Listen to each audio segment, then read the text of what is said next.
Hello. Thank you, thank you. Thank you all so much for coming. This is really wonderful. I'm Jeff Zinn, and I'm very happy to be here, and I'm happy that you're here. I'm going to bring the cast out in a minute. What do I want to say here? The play is very short, only about 30 minutes long. And then we'll have a conversation with Jim Carroll, who is the person who has done the most to bring us all together and to make this event possible, one of the co-authors. So there's time. I want to thank Wellfleet Harbor Actors Theater, first of all, for making this wonderful space available for the event. You really should come back and, yes, absolutely. You really should come back and see Reefer Madness. But don't smoke any weed before you come. Just don't, okay? And I want to thank Kevin Rice and the Payamet Performing Arts Center for their generous financial support for this event. Always, absolutely. Always great stuff to see at Payamet. And I want to thank Brenda Withers, who's on stage today, and the Harbor Stage Company for letting us rehearse in their space. Harbor Stage Company. And I want to thank Chris Blood, who's up in the rafters there, who's making it possible to video the event today. And we're having a little trouble with the live stream, but that's okay. It will be available on demand as a video. So we put the word out about this event a couple of weeks ago, and within about 48 hours, it was completely sold out.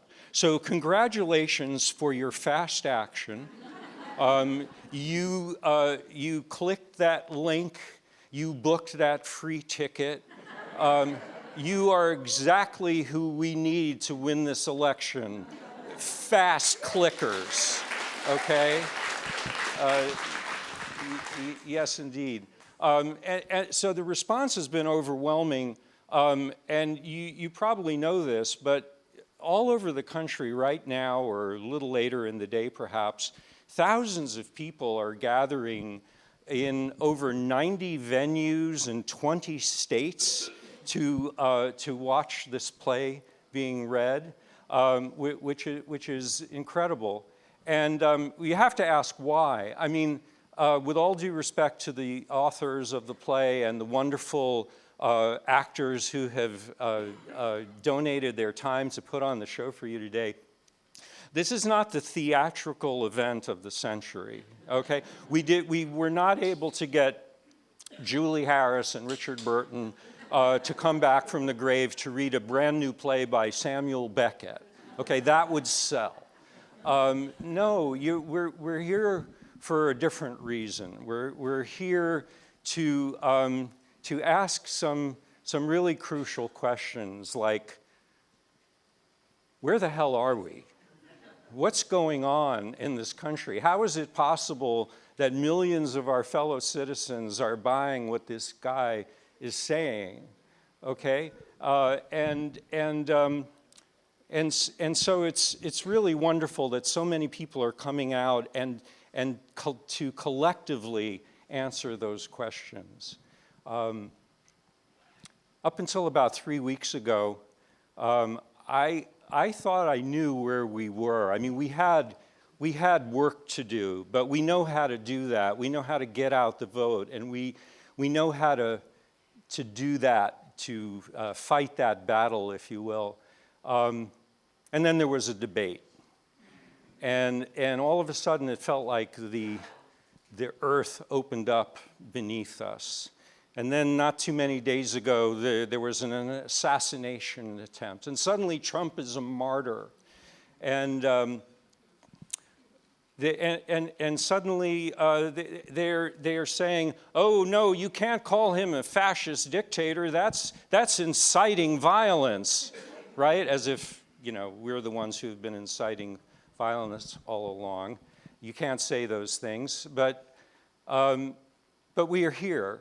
and we will not be silenced, and we will speak truth to fascist wannabe dictators, all right? Thank you. So before I bring out the folks, I'm just going to interject one final note of hope, and there'll be more of that later. We'll have some more hope to spread around. But for all the chest thumping and the victory lapping that's been going on in Milwaukee this week, I just want to say I think it's a little premature.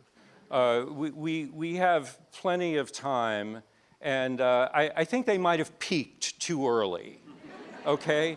I think there's plenty of time for us to do our work and for them to show themselves to the country, and I feel pretty good about the fact that the country will reject that vision of the country that they see. And no matter who ends up at the top of our ticket, I believe that we will succeed because the stakes are just too high for us to fail. So, thank you. And now, I would like to bring out the cast and introduce to you Brenda Withers, Robin Bloodworth, Sally Ty, John Rothman, Laura Esterman, and Dennis Cunningham. And now, Writers for Democratic Action is very proud to present It Can't Happen Here Again.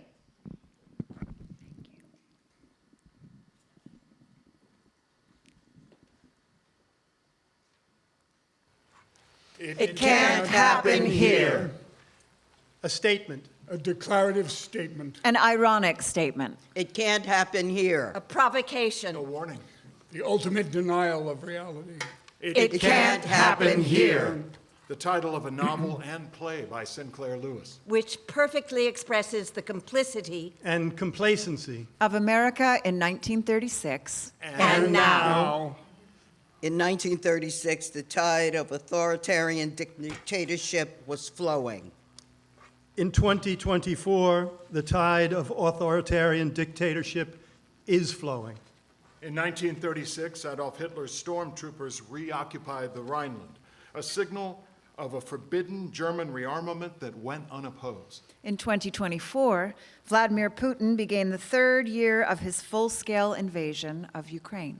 In 1936, Francisco Franco claimed totalitarian powers in Spain, and the brutal Spanish Civil War was ignited.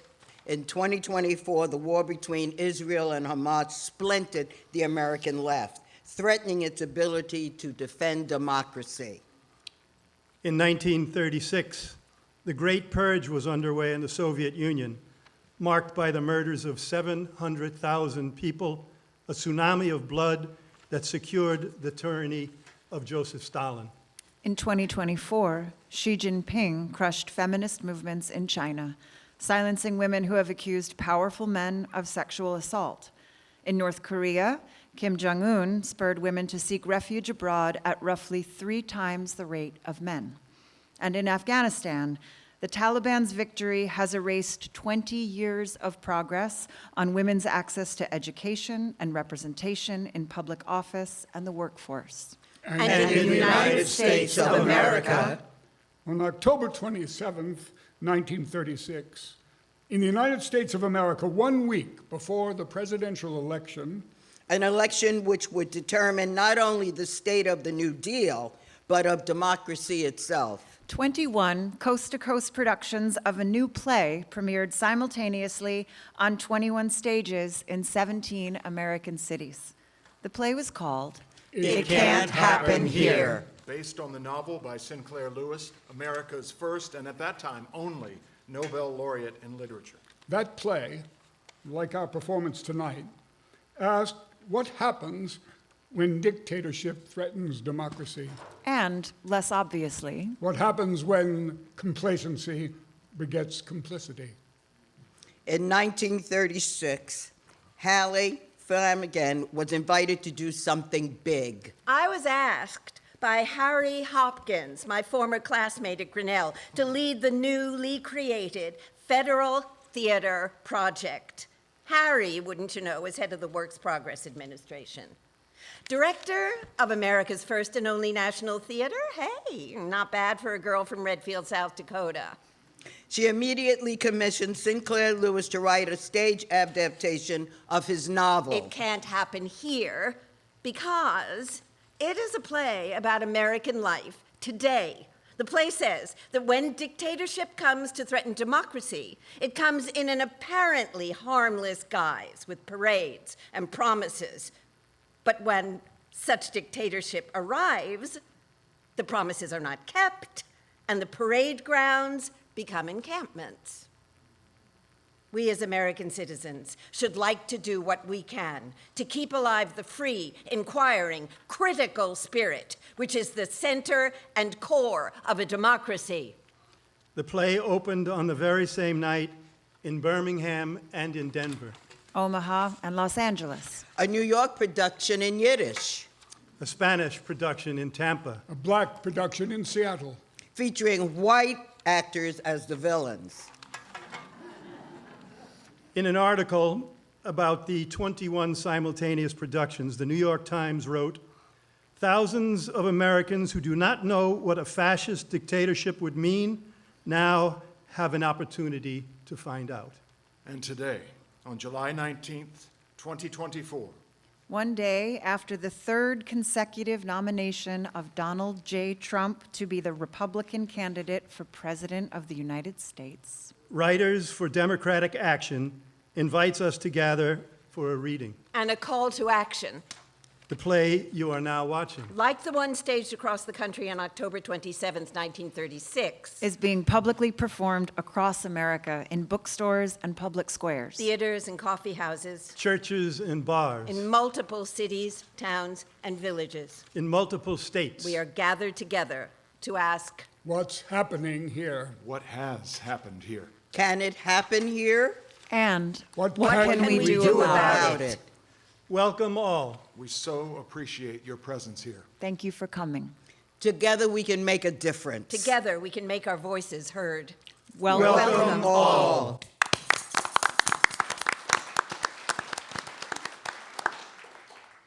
The protagonist of the Lewis play is a small-town newspaper editor named Doremus Jessup, the Daily Informer, Beulah Valley, Vermont. The populist candidate for president running against Franklin Roosevelt is a character named Basilius Winthrop, Buzz for short.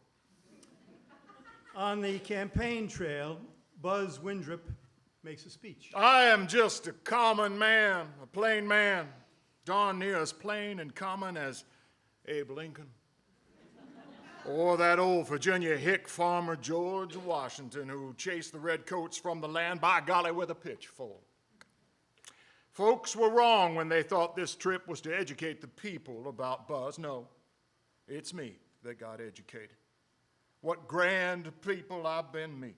And everywhere I've found the true American people divided, kept apart by politicians who in their insensate selfishness befool the very constituents who have placed them on their tinseled thrones. We ought to go forth into the great councils of state not asking for anything, but telling them, if you honor me with your votes, I shall not be president. No, I mean that. Not be president at all, but rather the telephone central through whom every man in this great land can get in touch with every other man, so that for the first time since 1861, we can be joined in one unified nation that will sweep the world. Doremus Jessup, educated, liberal. complacent. Doremus Jessup, whose belief in reason over emotion naively extends to his fellow citizens, concludes. It's not so much that I trust Winthrop, but as I trust that. Trust what? That. Look, God's own free, open, American country. Do you know how big Texas is? big as any 3 European countries put together. It isn't any one-horse European country that a dictator could get hold of. No, sir. It's too big. Dictatorship. It can't happen here. May 10th, 1933, Berlin. In an effort to cleanse Germany of un-German books, 25,000 volumes are burned. Burn Freud, Burn Einstein. burn Kafka, Burn Brecht. Burn Sinclair Lewis. December 5th, 2023. The Fight Book Bans Act is introduced to the House of Representatives. Congressman Jamie Raskin. America is in the middle of an escalating book ban crisis that requires our full attention and strong response. Sinister campaigns to remove books from our schools and libraries are a hallmark of authoritarian and fascist regimes. Ban Atwood. Ban me. Margaret Atwood. I had thought America was against totalitarianisms. If so, surely it is important for young people to be able to recognize signs of them. One of those signs is book banning. Need I say more? Ban Morrison. Ban me, Toni Morrison. I come from a race of people for whom, at one time in this country, it was illegal to be taught to read. White people who taught black people how to read were taking the risk of being punished. I think the same sensibilities that informed those people to make it a criminal act for black people to read are the ancestors of the same people who are making it a criminal act for their own children to read. And I don't see a great deal of difference between that. Ban Henry Louis Gates. ban me. Censorship is to art as lynching is to justice. But can it happen here? It is happening here. Whoa, Oh, no, whoa. it just I mean, looks slow like down. it's happening Just, here. It's not really. Not Well, sure. Okay, look, maybe it's happening a little bit in Florida. Okay, I mean, like in Texas or whatever. But this is America. This is America. It can't happen here. Well, that's a relief. But really, why are you so certain it can't? November 12th, 2023, at a rally in Claremont, New Hampshire. The former president of the United States, campaigning for his 3rd consecutive nomination to be Republican candidate for president, said, We pledge to you that we will root out the communists and the fascists and the Marxists and the radical left thugs that live like vermin we have never seen before, within the confines of our country that lie and steal and cheat on elections. The threat from outside forces is far less sinister and dangerous than the grave threat from within. threat from within? What does that mean? Who is he talking about? By Act 3 of It Can't Happen Here, Dormus Jessup is tortured and imprisoned in a concentration camp for seditious writing, critical of the Windrip administration. He dreams of escape to a better place. Think of being in a place where you can speak right out without looking over your shoulder. Think of Montreal. Hi, thank you so much for coming. Your concern, your patriotism, and that's a tricky word, is deeply moving to me, to my memory. My name is Dorothy Thompson. I lived from 1893 to 1961 and enjoy the wonderful distinction of being the first American journalist to be expelled from Nazi Germany in 1934. I wrote the book, I Saw Hitler, out of print, alas, but quite the sensation at the time, and described the man thus: he is formless. He is inconsequent and voluble, ill-poised and insecure. He is the very prototype of the little man. Ring any bells? I was married to Sinclair Lewis. He also wrote a book, which was quite a sensation at the time, but his is still very much in print, the bastard. What did I learn from my time in Germany? When our dictator shows up, you can depend on it that he will be one of the boys. He will stand for everything traditionally American. And nobody will say Heil to him, nor call him Führer or Duce.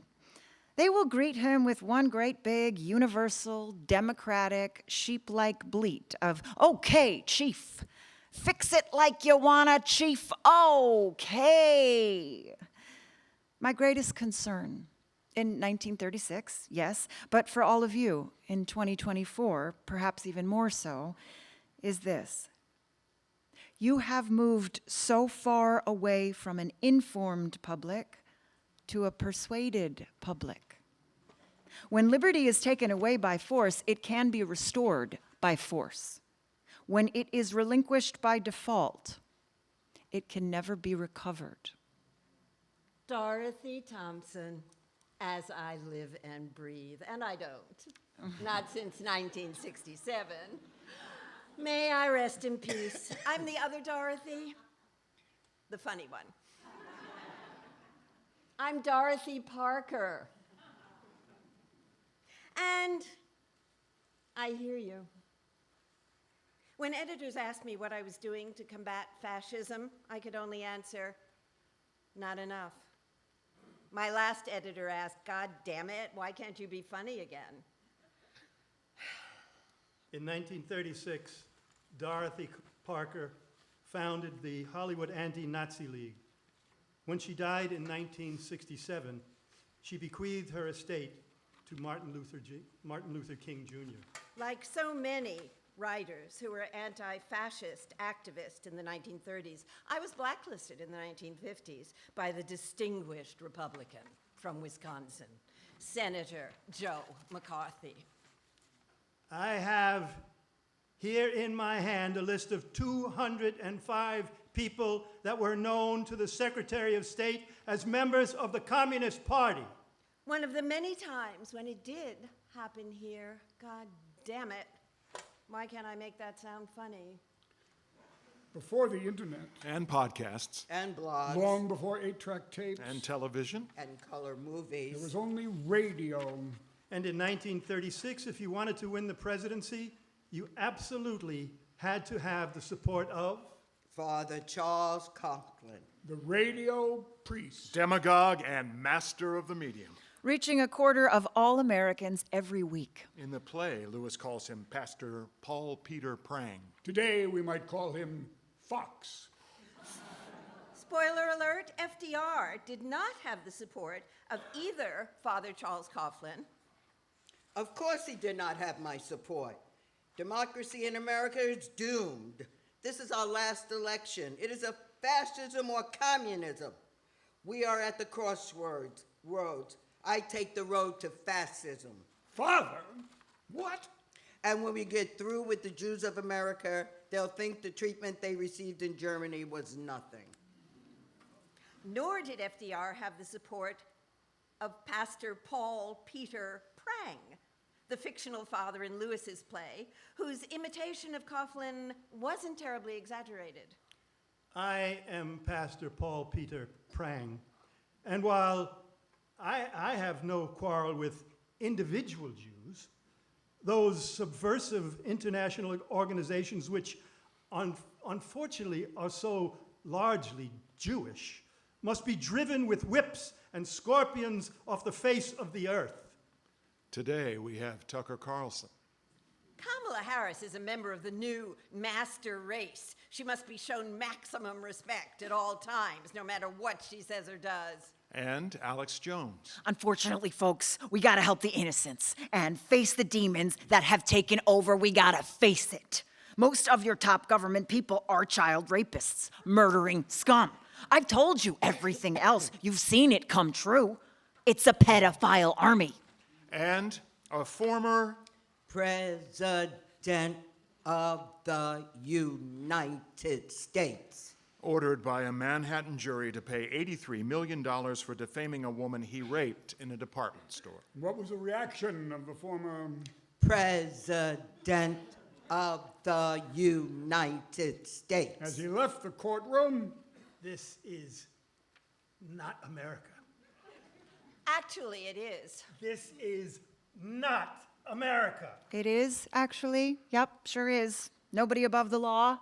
Yeah, that's pretty much how it's supposed to work, actually. This is not America. This is not America. It's not. Yes, it is.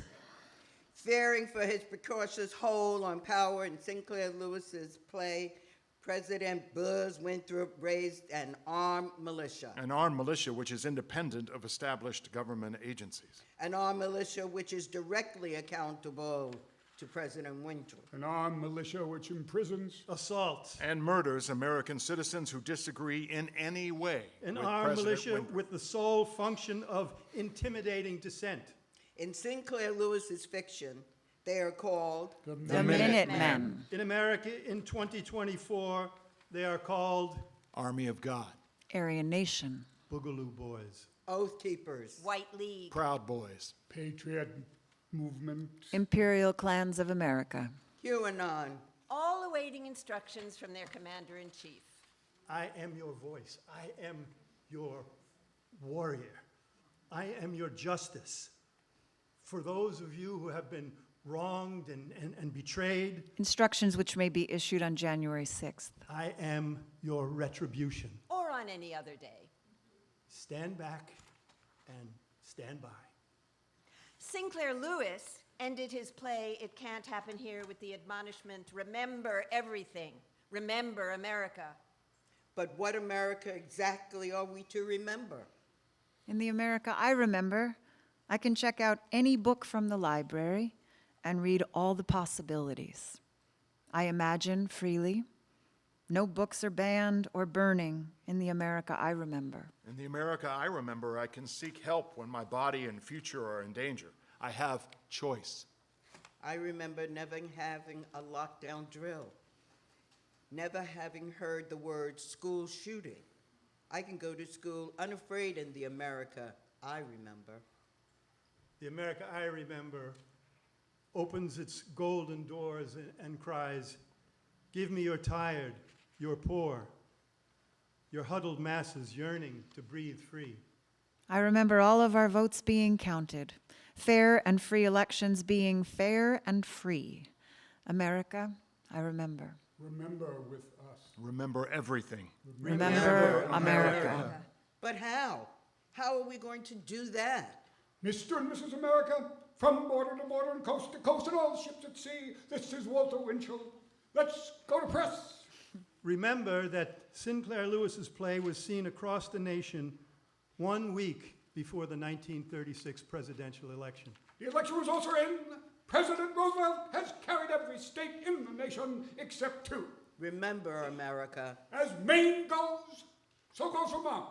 Remember your sacred duty as a citizen of this nation. Vote. In November November 1936. We did. This is Franklin Delano Roosevelt, and it is my privilege to serve as your newly elected president. I see a great nation upon a great continent, and here is a challenge to our democracy. I see tens of millions of its citizens denied the necessities of life. 1/3 of the nation ill-housed, ill-clad, ill-nourished. We are determined to make every American citizen the subject of this country's interest and concern. I shall do my utmost to speak their purpose and to do their will, to give light to them that sit in darkness, and to guide our feet unto the way of peace. Remember America. Remember America. But what do we do? What do we do?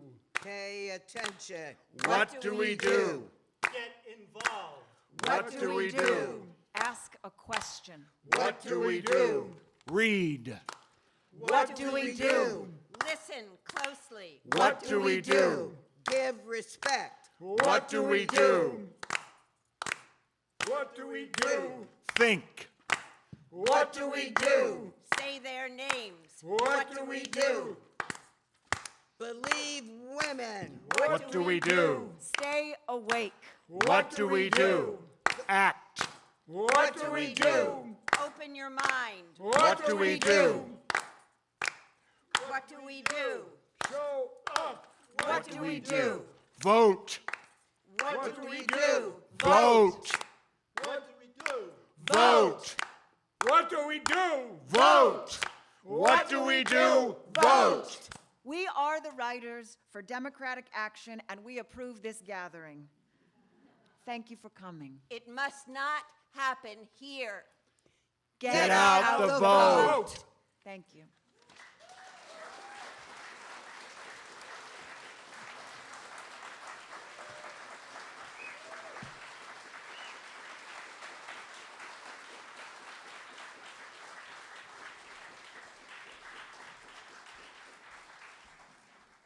James Carroll is the author of 12 novels and 9 works of nonfiction.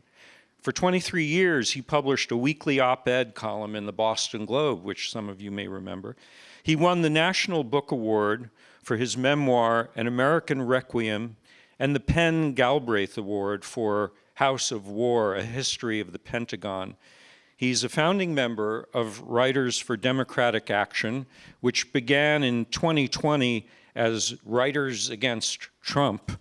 And I would also, and here he is, Jim Carroll. All right. Jeff's in. Oh, man. Let me interrupt you and Yes, please. just quickly say how deeply moved I am by this cast. And I'd like to ask the audience to join me one more time in thanking them.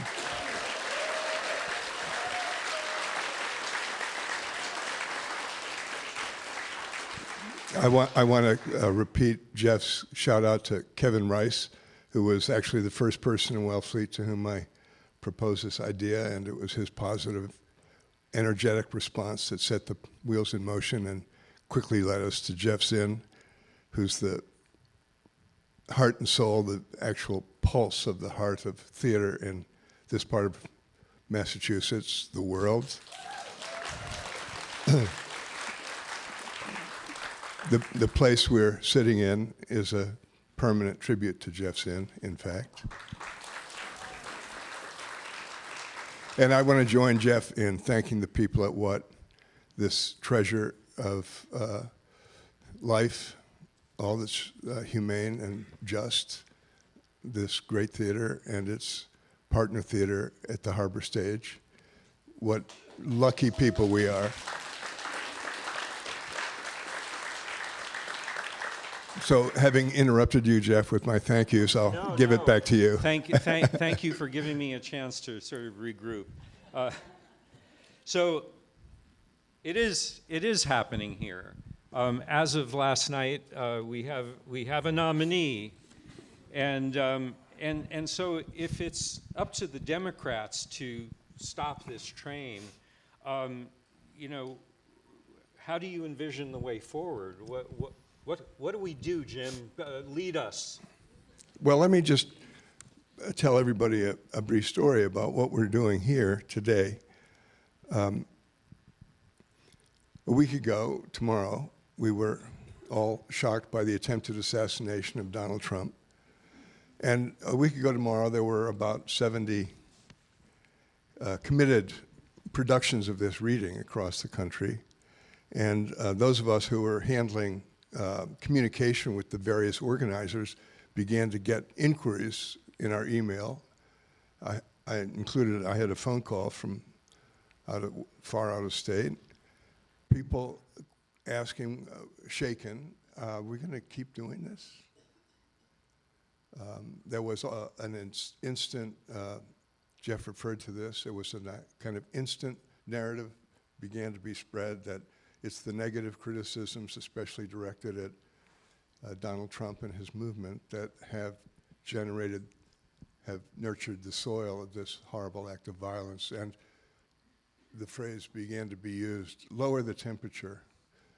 And someone actually said to me, the temperature of this piece isn't actually low enough. And I will admit that for a minute, I thought, geez. And I nervously took the script and looked at it again, thinking, wow, what will I have to change here? And I read through the script and I said, well, no, not a word. And with my co-authors, Rachel DeWaskin and Wes Savick, I composed this note that we sent then to the 70 or so committed organizers of It Can't Happen Here Again. And I'd like to read it to you. It can't happen here again, a note from the authors after the gunshots in Pennsylvania. Like all Americans, we at WDA were stunned and saddened by the attempt on Donald Trump's life.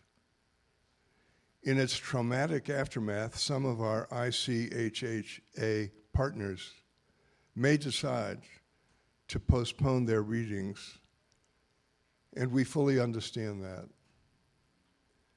The readings belong completely to the readers and their organizers. But such an outbreak of political violence only reinforces our impulse to go forward with our July 19th campaign to draw on the lessons of history as a warning of what could be ahead for democracy itself. Our concern is not narrowly with the figure of Donald Trump, but with the broader movement of which he is both an emblem and an instigator. That is why, for example, we focus in our play as much on book banning as on Trump's malevolence. As his electoral prospects are likely improved by his now reinforced status as an icon of grievance, as well as by the disarray among his Democratic opponents, our determination to sound this alarm is steadfast. As the litany at the end of our script makes clear, our purpose has always been and remains to get out the anti-Republican vote up and down the ballot. Voting, not violence. The nationwide readings of this short play, inspired by Sinclair Lewis, affirm that art is the opposite of violence, the most humane form of resistance. Our solidarity reinforces our hope. My friends, I wanted to read that statement to you to get to that last line. Our solidarity reinforces our hope. Because first, that's what happened this week with our community of organizers across the country. I said that on Saturday and Sunday there were about 70 organizing readings of this short play. By today it's 91. In this week, we engaged 20 new productions, again, from all over the country. And any number of the productions that had already been in the works this week found it necessary to move to larger venues. My friends, solidarity is our hope. And that's my opening remark, my invitation to you, because, you know, in this room right now, solidarity is not the abstraction it usually is. This is what solidarity looks like. You all chose on this beautiful summer afternoon to come into this dark, chilly space and spend time under the weight of a profoundly grave question. Why did you do that? Look around. You're surrounded by people who made that choice today. And we together in this room are in a broad circle of perhaps a couple of thousand people who are doing the same thing in 72 different cities and towns. And we are just a small piece of the community that is resisting the destruction of our democracy. The sunlight is about to fall on this resistance again, and we define it. That's why Jeff and I are actually hoping to spend the next few minutes hearing from you. The readers of the script powerfully put the question, what are we going to do? And what is the America you remember? And I'd like to ask you what are you thinking we should do? And what is the America that you are here to protect? And it would help us all if we could put some words on it together. So enough from me and Jeff for a minute. If you stand and say something, I'll make sure that people hear what you say, if I can hear it. And then we can begin a conversation for a few minutes that is really the beginning of something, not the end. So, my friends, who would like to begin our common exercise of solidarity here? Would you? Please, tell me your name. So my name is Lee Roscoe, and I am a playwright who has written versions of It Can Happen Here for years, since 2006, and other plays that are stories about how fascism affects the human heart and how it will destroy the fabric of relationships and of love. But the elite, the left progressives, of which I am a part, have failed in producing unknown work. And the more art we have that is revelatory of those patterns now happening now, such as the potential for Christian nationalism, the more art we have, the less the right can rise. So I'm asking if anyone here is a producer or backer. I have the plays, and other of my playwright friends have them as well. Thank you. Do you have a website you'd like to announce so people could reach out to you? They can just Google Lee Roscoe, and they can direct message me on Facebook. Thank you very much for that statement. Jeff, is there any chance we could bring up the house lights? Yes, please. In the booth, can we have more house lights so we can see our community? Excellent. Thank you. And by the way, Lee Roscoe is a wonderful actress who I've worked with before, and I'm so happy that she's here. Yay, Lee Roscoe. Thank you very much, Lee. You've put us off to a very good start. I appreciate it. And you make the crucial point that art is the profound act of resistance. Other comments or questions? Or not questions, but comments. Tell us what you're thinking. Yes, please. There. Yeah. How do we find something that we don't understand? Nice and loud. We don't understand the appeal. How do we find it? We can't explain it. I'm looking for guidance. We don't understand the appeal of the MAGA movement. Is that what you're talking about? Let's hear some thoughts about that, folks. Who would like to take a stab at understanding the appeal of the MAGA movement? Who would help us with that? Yes, please. Nice and loud. Okay, so it's not all about Trump. He's a great front man for a very terrible bunch of people who have been doing these same terrible things for a very long time. Ask women, ask people of color, ask lots of disenfranchised people. This isn't new. He's just a great opportunity for them to get this thing out front.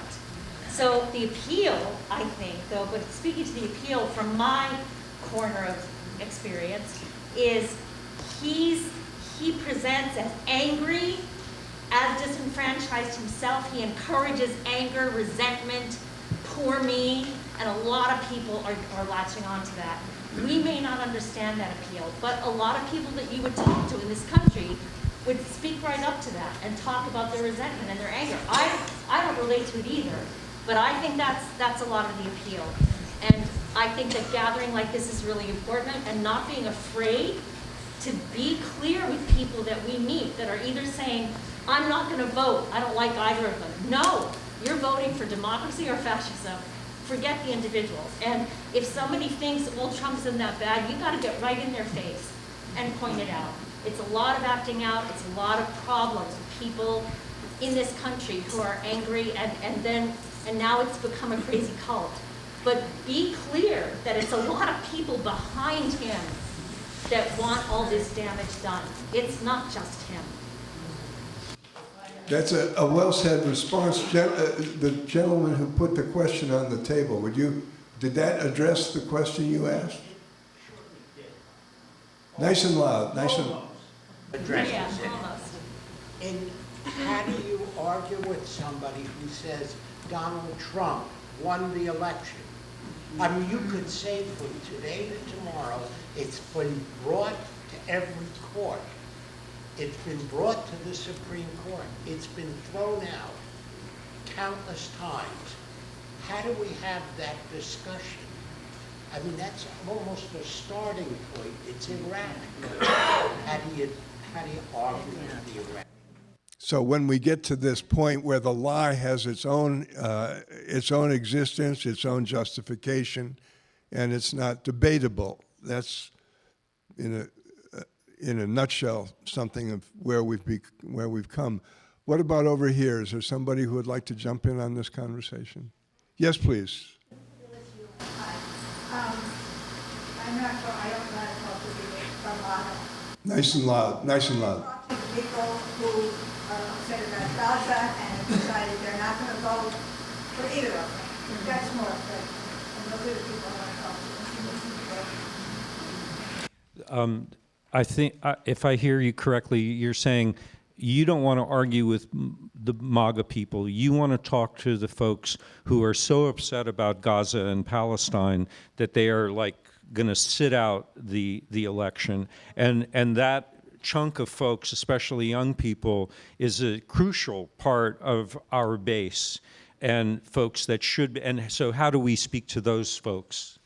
Jim, do you want to? Well, I will tell you part two of what we're doing. It can't happen here, this simple little reading.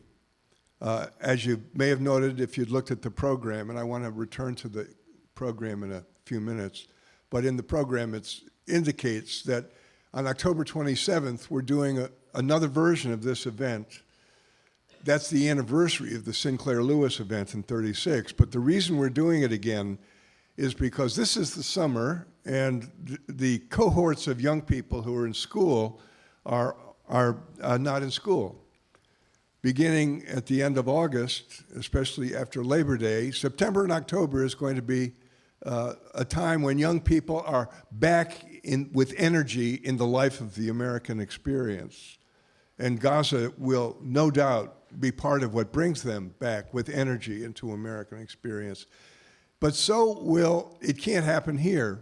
We're arranging, I hope, building on the success of today's events, to engage high school and college theater departments, theater clubs, young people who want to have the experience not just of acting, but of engaging with art, the most crucial public question in front of us. And that does, of course, include implications, powerful implications for the war between Israel and Hamas. All we have to do, for all of the regrettable ways in which the United States of America has continued to arm the IDF in its,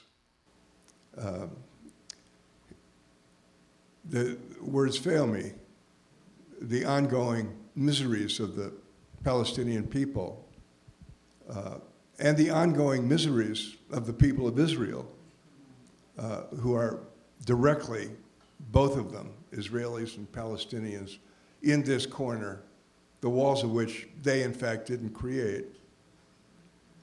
All of this has crucial life in the November election. After all, for Donald Trump, the word Palestinian is a racial slur. So yes, I welcome your comment. Maybe other folks would like to make a comment. I think maybe the short argument is to just point out that a Trump administration would be 20 times worse for Gaza and the Palestinian cause than a Democratic administration who at least, and there are many things that we can say are bad about what they have done to, you know, with their sort of unquestioning support of the militarization of Israel. And this obviously goes back decades to the creation of Israel. But the difference between the Democratic response and the Trump response is enough, we would hope, to get the vote. I would just like to interject here that I've been incredibly troubled by the situation in Israel and Palestine, and especially the plight of the Palestinian people. My father directed me to read Edward Said a very long time ago, and sort of opened my eyes to what was going on there. And I was corresponding with Jim about it. It's like, wow, what should I know about this? How can I? And he said, well, I hate to direct you to a book I wrote, but I will. And he did. He directed me to his book, which was written in 2001 or something. 2005. So a while ago. Jerusalem, Jerusalem, and it is amazing. I mean, it really it's very deep and broad, and I learned a lot, and it's incredibly balanced, if you will. And it talks about that hillock that Jerusalem is built upon, going back to the beginning of time. So it's a dense book, but well worth the read. Jerusalem, Jerusalem by Jim Carroll. It's important when this question comes up that we say everything we can. And so I feel quite earnestly obliged to repeat myself. The Palestinians and the Israelis are trapped in a corner, fighting, alas, tragically, apparently to the death. The walls of the corner, anti-Semitism, Islamophobia, they did not create. Someone else created. A third party to this war goes unnamed. Edward Said, interestingly, did name the third party. He called it the secret sharers of anti-Semitism and Islamophobia, which were created and are still underwritten by what we call the West. And yes, the large question of our November election is in the thick of this other crucial problem.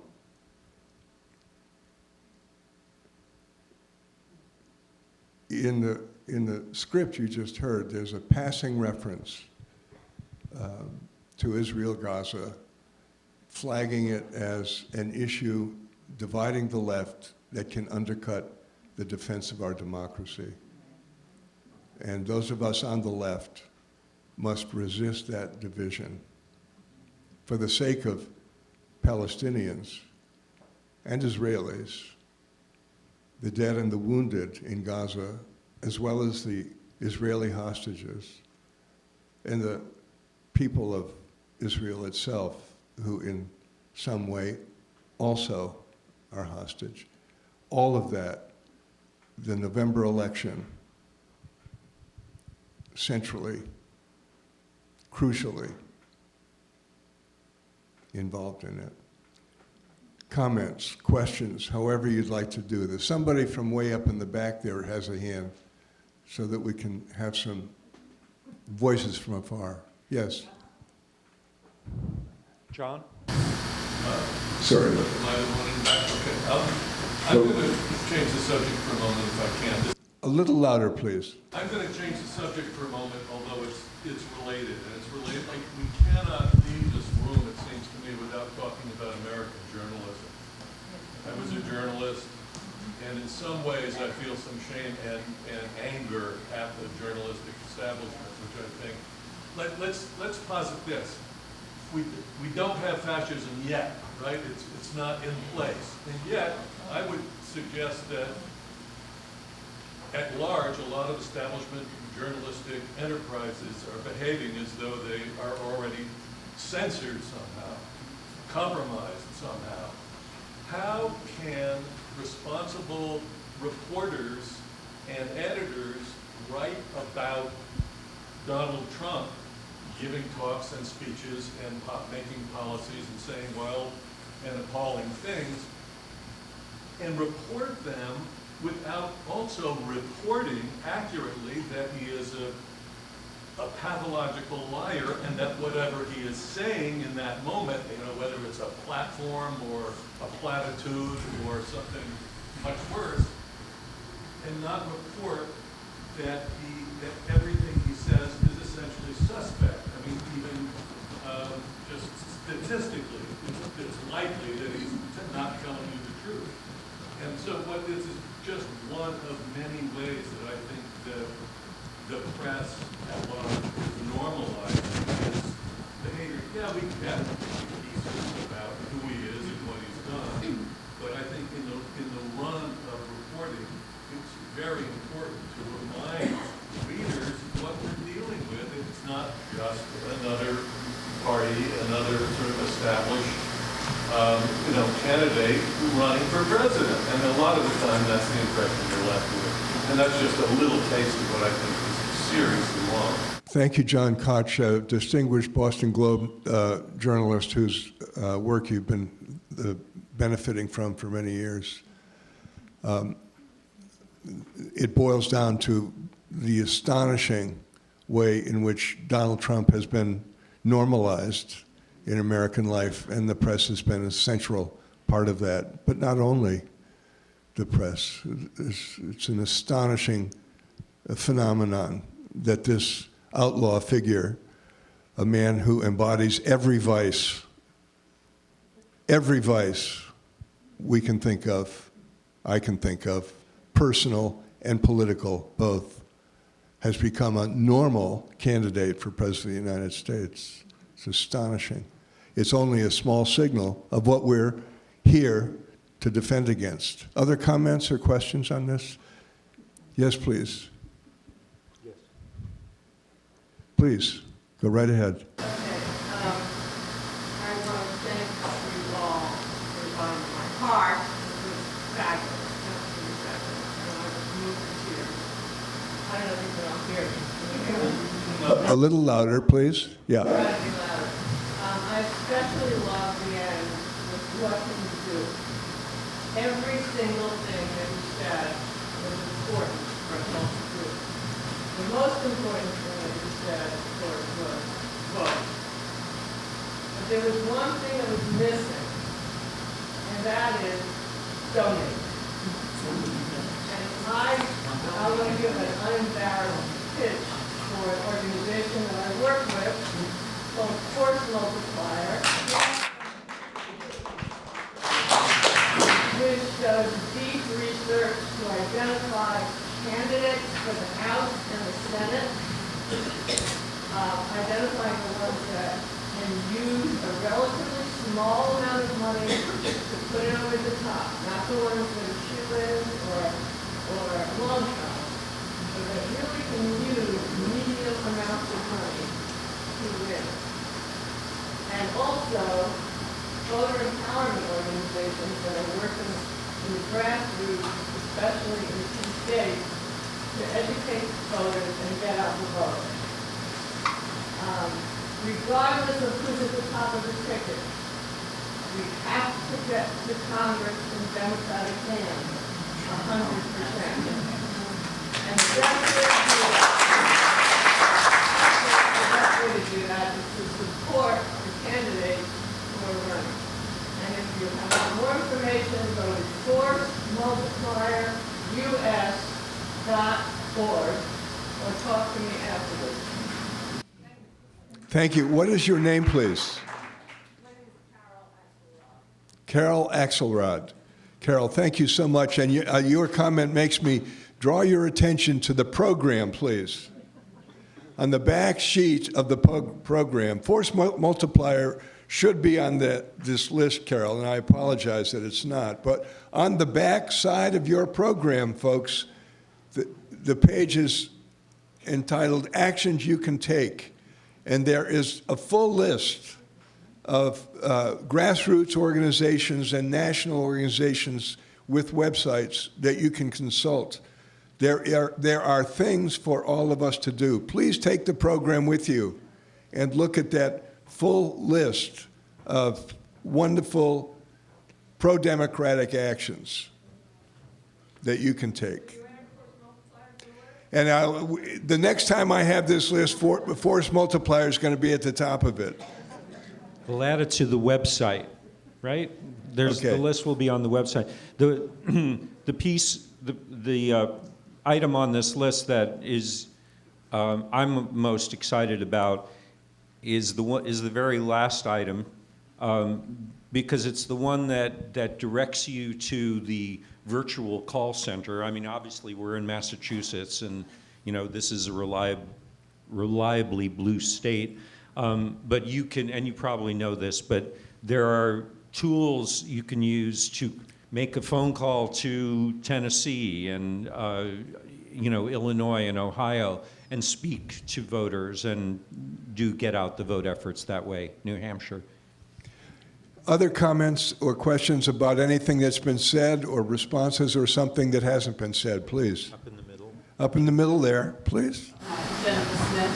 I'm Eastham, but moved up to Dennis, so I didn't finish active down here. But I was active for decades down here with a lot of people in this room I recognized from the anti-war movement during the Bush years, and to advocate for gay marriage and universal health care. And this was really the center down here from Eastham to Provincetown of a lot of youth progressive action that we reveled for a relatively now short period of time. A lot of the people that were very active during those years are no longer with us, but their legacy remains very deep in me. And I'm somewhat glad that some of them are not here to see what we have come in such a relatively short time. The reference to the splintering of the left because of the issue, the onslaught against Palestinians right now and our funding of it is a huge issue among young people. I remain an active progressive Democrat, but I'm also involved with the DSA, the Democratic Socialists. And I have a lot of young people in my life, and all I'm hearing from them is absolutely not what they vote for Biden. And I've had that argument with them. I've tried to educate them about being 20 times worse, the alternatives. I was a delegate to the Democratic Convention in Massachusetts recently, and I stood outside for part of that time protesting with my younger cohorts against the funding for this ongoing war. And I gave me an opportunity to talk with them as we paraded around in the circle, and they were trying to sign people up to pledge not to vote for Biden. It's a very active movement.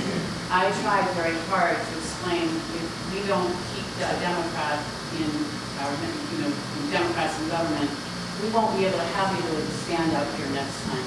That right will be gone. Our freedom of speech. We've already lost so many rights already. And at least we have leverage if we have Democrats in office. If we're not, if we retain our democracy, put it that way, then at least we have our rights. But without those rights to speak and to question and to protest, without leverage, we lose everything. And I'm trying to drive that home, but I honestly have not had very much luck, despite my very close relationships with many young people.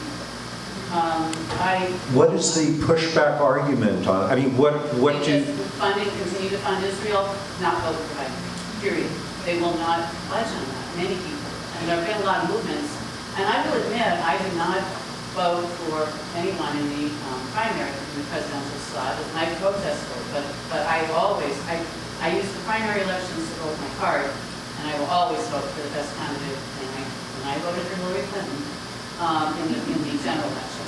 You know, this is a democracy. We get our chance, sort of. It's a democratic machine, but we have an opportunity to do our best. But by the time of the general election, we have to vote for the best candidate. And that's how I feel. I also, to speak to what you were speaking about earlier, the turning of Americans into this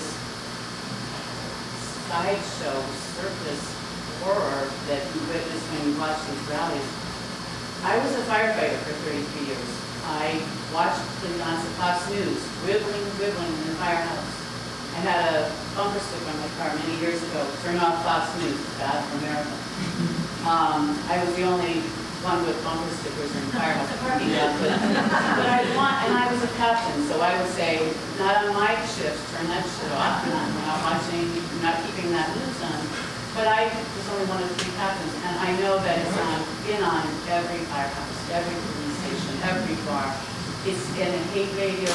It's like a worm in people's brains. I think it's just soaked in over the last few decades, and I think that set the stage for what came next. And you're absolutely right. I think Trump is the straw guy. He's an idiot, but he's a very useful idiot. And I think that's the most dangerous thing. And thank you for putting Swing Left on the pamphlet. I'm going down, if anyone is interested to join us, we're going down in August 10th and 13th for deep canvas training, like to learn how to talk to people like young friends in my life, the independents, Democrats, not the MAGA people. I don't think that's possible. But I think we all know that. But what we need, we have a lot of people we need to bring in to really pay attention. So Swing Left is doing deep canvassing training on how to listen, how to talk, how to break those barriers. But you have to commit to going back for a week. So I'm going to Philadelphia and probably Michigan. But it's another great effort being done. And so thank you for including all of it. We need action. We need to know what to do. We need to fight it. So thank you. Thank you. Thank you very much. Thank you very, very much. This is a good example of how the conversation happens, and it's begun with energy. We have time for one more comment from the group. Yes, go ahead. I'm going to give credit to a woman named Rebecca Solnit. This quote. Voting is a chess move. It's not a Valentine. I think that's the message for young people. You do not have to love a candidate. You have to understand your vote today is for several moves ahead. And that's what we have to get through to people. I think if you use that, it's very effective. Voting is a chess move. It's not a Valentine. And people have to understand democracy is not a spectator sport. If you just can't sit around and wait for somebody else to do it. You have to do it yourself. I write letters, hundreds of them, through Vote Forward, which is a great organization. They target people who haven't voted but would probably vote Democratic if they voted. And you send letters, just a little blurb, and you don't, it's not partisan. You don't say who you want them to vote for, but you stress why voting is important. I encourage you to get involved in that. Thank you very much. My friends, let me just draw attention to the energy we can all feel already in this room. And I'd like to just offer my last word before turning to Jeff for something. But before I do that, you know, when we were young, some of us are of a certain age here, I can see you. In our dormitories, we put up posters on the walls, and one of the cliched common posters of my youth read, and I think it'll ring a bell with one or two of you, "Today is the first day of the rest of your life." Oh, you had it on your wall too. And I don't quite remember why that spoke to us, but there was a way in which it affirmed the open future, and it also gave you a way of getting over the failed exam you just got, or the breakup of your love affair or whatever. Today is the first day of the rest of your life. You know, today, I've been thinking about July 19th for months. And I knew, this is only coming to me now, I knew I would feel today is the first day of something. It's the first day of the next 4 months. Today is the first day of the next 4 months. He is the nominee. MAGA is in control of America's Republican Party. Remember, it is America's Republican Party. It's been taken hostage. Today is the first day of the next 4 months. What matters more than this question over the next 4 months? And now, of course, it flips, because the next 4 months are the first 4 months of all the months that remain to us. Today is the first day of the rest of our lives. And you made it so by showing up. I'm deeply, deeply grateful to you. We can't end without asking our wonderful cast members to stand up again, please, and take applause, please. Take a bow, take a bow, take a bow.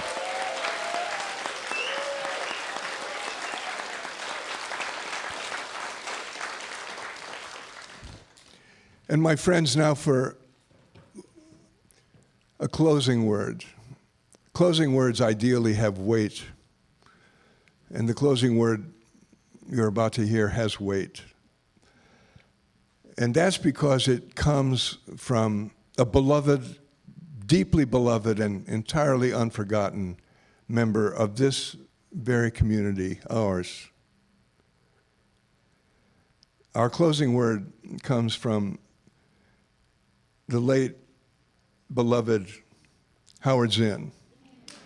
And our deep privilege is that it will come to us from Howard's beloved son, our own Jeff Zinn.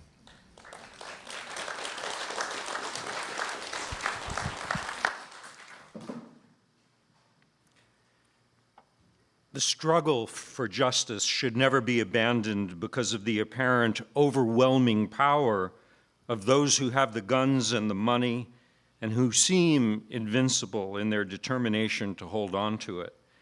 That apparent power has again and again proved vulnerable to human qualities less measurable than bombs and dollars. Moral fervor, determination, unity, organization, sacrifice, wit, ingenuity, courage, patience, whether by blacks in Alabama and South Africa, peasants in El Salvador, Nicaragua, and Vietnam, or workers and intellectuals in Poland, Hungary, and the Soviet Union itself. No cold calculation of the balance of power need deter people who are persuaded that their cause is just. I have tried hard to match my friends in their pessimism about the world. Is it just my friends? But I keep encountering people who, in spite of all the evidence of terrible things happening everywhere, give me hope, especially young people in whom the future rests. Wherever I go, I find such people. And beyond the handful of activists, there seem to be hundreds, thousands more who are open to unorthodox ideas. But they tend to not know of one another's existence. And so while they persist, they do so with the desperate patience of Sisyphus endlessly pushing that boulder up the mountain. I try to tell each group that it is not alone, and that the very people who are disheartened by the absence of a national movement are themselves proof of the potential for such a movement. Revolutionary change does not come as one cataclysmic moment. Beware of such moments, but as an endless succession of surprises moving zigzag toward a more decent society. We don't have to engage in grand, heroic actions to participate in the process of change. Small acts, when multiplied by millions of people, can transform the world. We need hope.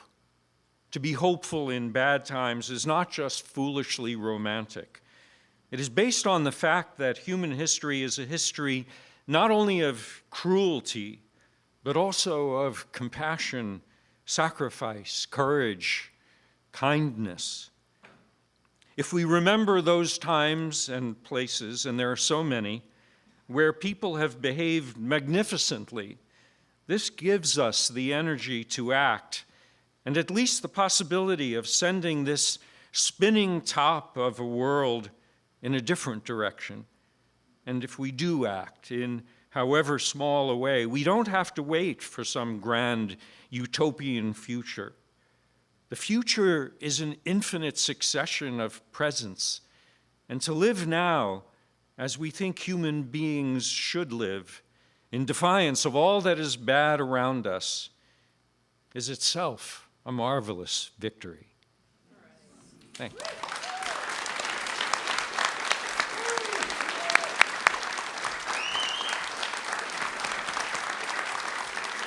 Thank you.